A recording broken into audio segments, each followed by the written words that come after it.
इस एक सप्ताह के अंदर हमारी सारी की सारी ट्रेनें देश के अलग अलग कोनों से, अलग अलग स्थान से, मध्य प्रदेश के अलग अलग स्थानों के लिए रवाना हो जाएंगी। गोवा का भी इंडेक्स कल तक आ जाएगा। अभी तक हम 70,000 मजदूरों को मध्य प्रदेश में ला चुके हैं। प्रसन्नता की एक बात है, पंजाब ने, तेलंगाना ने, आंध्र प्रदेश ने कहा है कि हमारे जितने मजदूर हैं उनका किराया वो देंगे, और हमारे मुख्यमंत्री माननीय शिवराज सिंह जी ने कहा है कि उनका किराया हम देंगे, वहां के जो मजदूर जा रहे हैं। ये और भी बढ़ेगा अभी 3 प्रदेश के साथ साथ, और इससे एक देश एक राष्ट्र का भाव और मजबूत होगा। मोदी जी की जो चाह है वो और ज्यादा मजबूत होंगी। बाहर से आने वाले यात्रियों का है, तो बाहर से आने वाले यात्रियों में पनवेल महाराष्ट्र से एक ट्रेन आज रात को रवाना होगी। वो ट्रेन रीवा के लिए रवाना होगी। वहां से आने के बाद सभी की जांच करने के बाद संबंधित गंतव्य की ओर लोगों को रवाना वहां का जिला प्रशासन करेगा। इसी तरह से एक ट्रेन हैदराबाद से कटनी के लिए रवाना होगी। कालीकट केरला से भी कल और परसों के बीच में, कालीकट से और केरला से भोपाल के लिए रवाना होगी। 3 ट्रेनें औरंगाबाद से। अब ये स्थान इसके तय होना है कि कहां कहां जाना है, क्योंकि अभी जो संबंधित हमारे मजदूर हैं उनसे संपर्क की कोशिश की जा रही है। दिल्ली से भी कल और परसों के बीच में एक रेल रवाना होगी।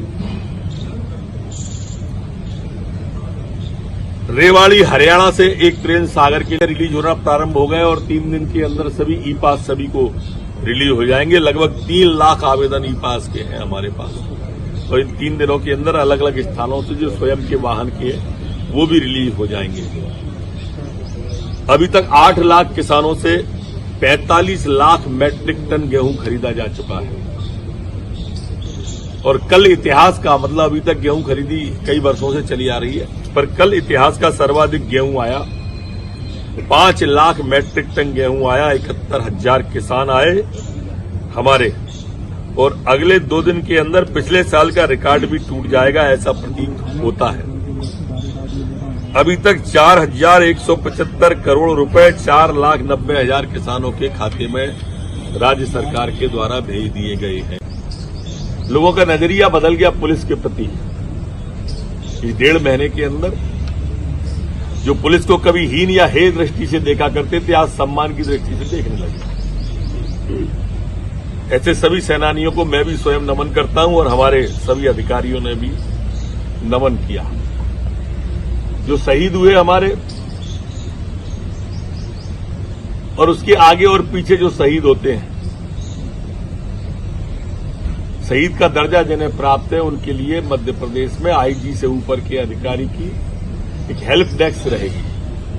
उदाहरण के लिए अगर उस बिटिया को, उस बहू को बेटे के स्कूल का एडमिशन भी कराना है तो वो वहां फोन करेगी और वो व्यवस्था करेगी। उन्हें कहीं परिवार का मुखिया, कमी तो दूरी कोई नहीं कर सकता, और मौत तो कोई भी दुखद होती है, लेकिन जो संभवतया मुखिया की भूमिका वो पीएचक्यू निभाएगा, वो गृह विभाग निभाएगा।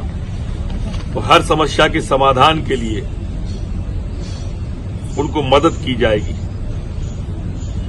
आज ये भी हमने अपने करुणा योद्धाओं को श्रद्धांजलि दी। हमारे जो वीर जवान अधिकारी कराल काल के गाल में समा गए, उनको नमन किया, और नमन करते हुए हमने ये संदेश देने की भी कोशिश की कि हमारे जवानों ने इस वैश्विक संकट में, इस संकट की घड़ी में भारत मां का मान बढ़ाया है। जिस तरह से हम सब जब भयावहता प्रारंभ में कोरोना की दिखी थी, सुरक्षित घरों में थे, तब वो जवान सड़कों पे थे, मैदान में थे।